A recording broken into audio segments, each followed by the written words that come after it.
Alô, bom dia, você está no canal Professor Belém neste penúltimo dia do ano de 2021. Hoje é quinta-feira, dia 30 de dezembro de 2021. Sejam todos bem-vindos. Muitos dos amigos aqui do canal são simpáticos à ideia de que preso deve trabalhar para ressarcir o Estado do seu prejuízo, do prejuízo que causou à sociedade. E também como forma de punição. Se as pessoas honestas e livres são obrigadas a trabalhar, a ganhar o pão com o suor do seu rosto, os presos também. A ideia, em essência, parece boa, só que pode ser usada para o mal, de acordo com os interesses do Estado. Como bem sabemos, hoje muitas democracias são apenas de fachada, muitos regimes tirânicos pintam-se com as falsas cores da democracia, para não dizer quase todos. É possível que a população carcerária esteja trabalhando para suprir demandas de mão de obra, e não estou falando da China propriamente. Claro, seria óbvio dizer que a China usa grandes campos de reeducação para trabalhos forçados, para o custeio, ou melhor, para baratear os seus produtos que dominam o comércio mundial, não é mesmo? Sim, é verdade, a China pratica o trabalho escravo há muito tempo, mas nesse caso, refiro-me aos Estados Unidos. Uma matéria muito forte publicada pela SGT aborda exatamente essa questão. Para suprir a demanda de mão de obras hoje nos Estados Unidos, a população carcerária é simplesmente a maior do mundo. Vejam o que diz o SGT. Para uma nação supostamente desenvolvida e democrática, os Estados Unidos prendem um número extraordinário de cidadãos. Agora vejam que interessante este número. Quase 1/4 da população carcerária da Terra, você ouviu isso, quase 1/4 da população carcerária mundial está nos Estados Unidos. Em um país com população crescente e demanda crescente de mão de obra, o governo decidiu resolver esse problema simplesmente prendendo milhões de cidadãos pobres, permitindo que a América corporativa ganhasse bilhões com o seu sofrimento. A indústria prisional acrescenta. Entre 1990 e 2005, os Estados Unidos construíram, em média, uma nova prisão a cada 10 dias. Bem, além do SGT Repórter, o jornalista Chris Hedges, prêmio Pulitzer, diz o seguinte: todo o sistema prisional americano funciona para transportar principalmente pessoas pobres e pessoas de cor, desproporcionalmente pobres, aliás, para o sistema carcerário. E aqui ele começa a usar o termo sistema, apenas entre aspas. Quase ninguém nos Estados Unidos consegue um julgamento por júri. 94% das pessoas no sistema prisional são coagidas pelos promotores a aceitar um acordo judicial. Os defensores públicos só podem passar 10 ou 15 minutos no máximo com seus clientes. Hedges descreve o encarceramento em massa como a questão dos direitos civis de nossa era. Ele diz: quando você aprisiona alguém, toda a família, em essência, fica presa. Ou seja, cerca de 77 milhões de americanos têm hoje ficha criminal. Anotaram aí?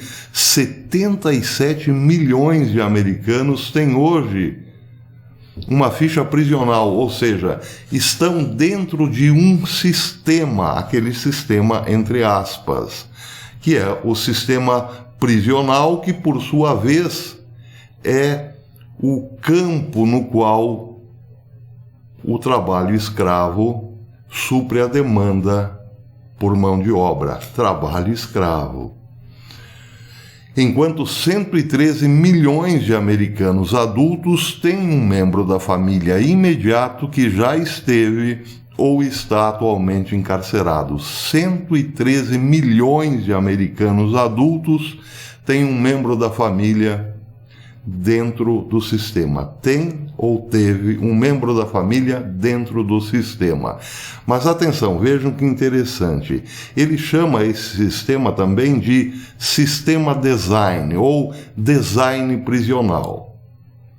Se você lembra de um certo ex-presidiário ou fugitivo do desenho Os Simpsons, lembrará também o que é este design.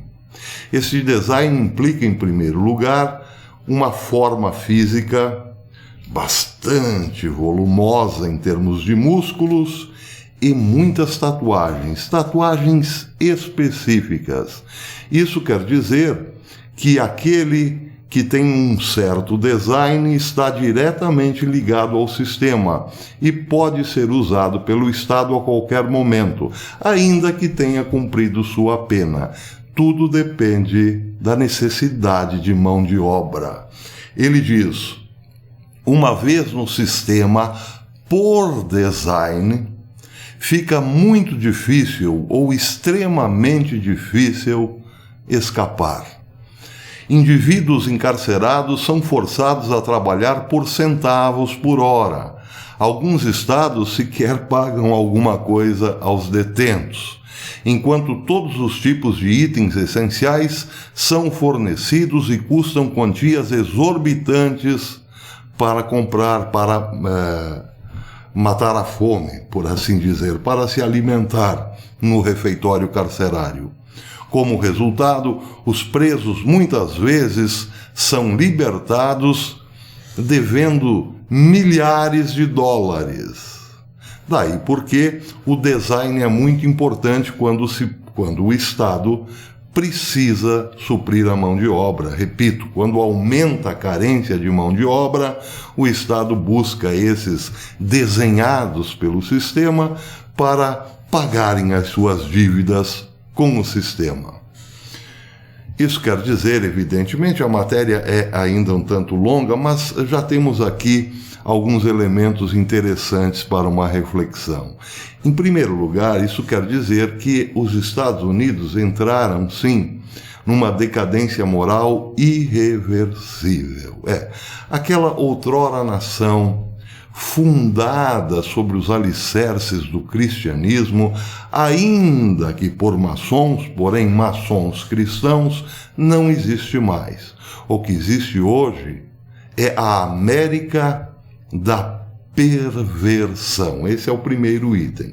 Segundo item, a população carcerária é de 99,9999999% composta de pobres, que estão lá para suprir uma mão de obra, e aqui vem o terceiro ponto, por falta de interesse daqueles que vivem de bolsa isso, bolsa aquilo. Hoje isso é uma realidade nos Estados Unidos. Quantos deixaram o trabalho porque o papai Estado lhes dá uma bolsa, não é mesmo? O Estado se tornou uma agência de fomento para muitos que não querem nem estudar nem trabalhar, desde que continuem mantendo o sistema político de pé, ou seja, votando nos donos do país. Correto? Correto.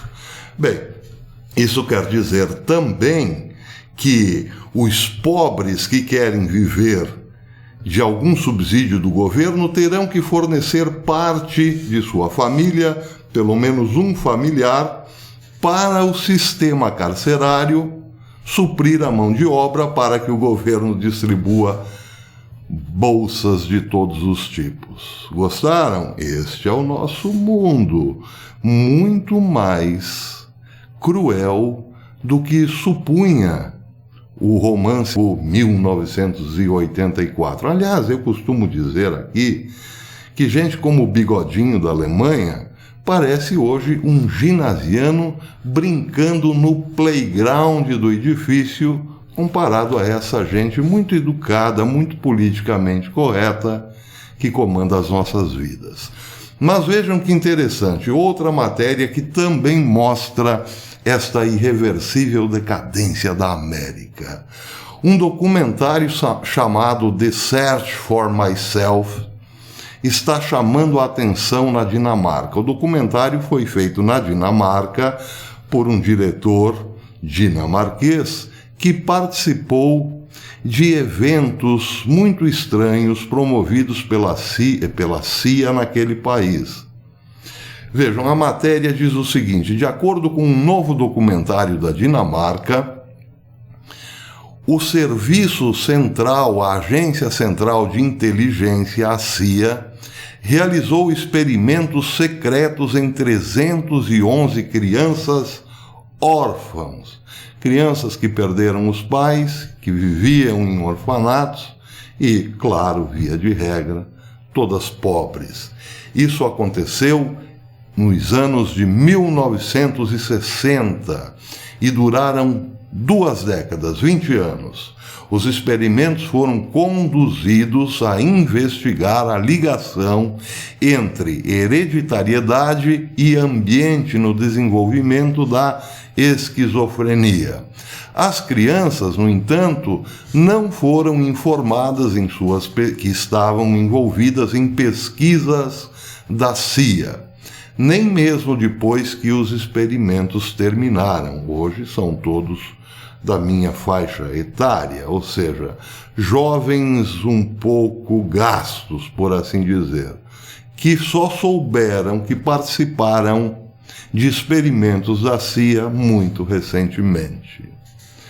O projeto também foi financiado pelo programa MKUltra, que todo mundo já conhece, dado aqui o farto documentário no próprio YouTube. Bem, isso quer dizer o seguinte, em primeiro lugar, que a CIA violou e tem violado sistematicamente o Acordo Ético de Nuremberg, que foi assinado depois da Segunda Guerra Mundial, que estabelecia restrições éticas para experimentos humanos. Mas e daí? A CIA jamais respeitou, quem sabe o FBI também não, e os Estados Unidos, de modo geral, se tornaram uma espécie de sucursal da Alemanha do bigodinho logo depois da guerra. Basta vermos as grandes companhias alemãs que acabaram migrando para os Estados Unidos, sem falar da casta de cientistas, que foram em grande parte para os Estados Unidos e, claro,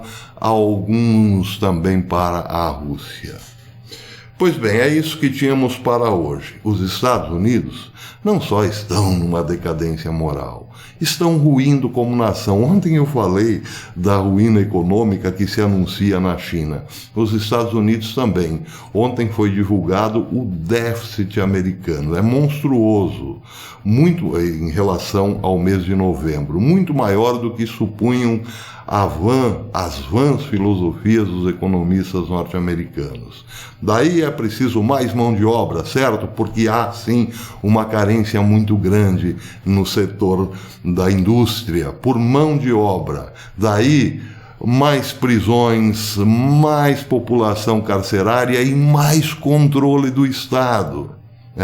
Também eu sei que isso gera muita polêmica, muitos não gostarão, mas também mais tatuagem para reforçar, digamos assim, o design daqueles que servem apenas como escravos para o sistema. A águia está caindo, a águia está com as asas abaladas. Os Estados Unidos certamente pagarão um preço muito alto por terem se tornado isso que estamos vendo. Infelizmente. Até depois.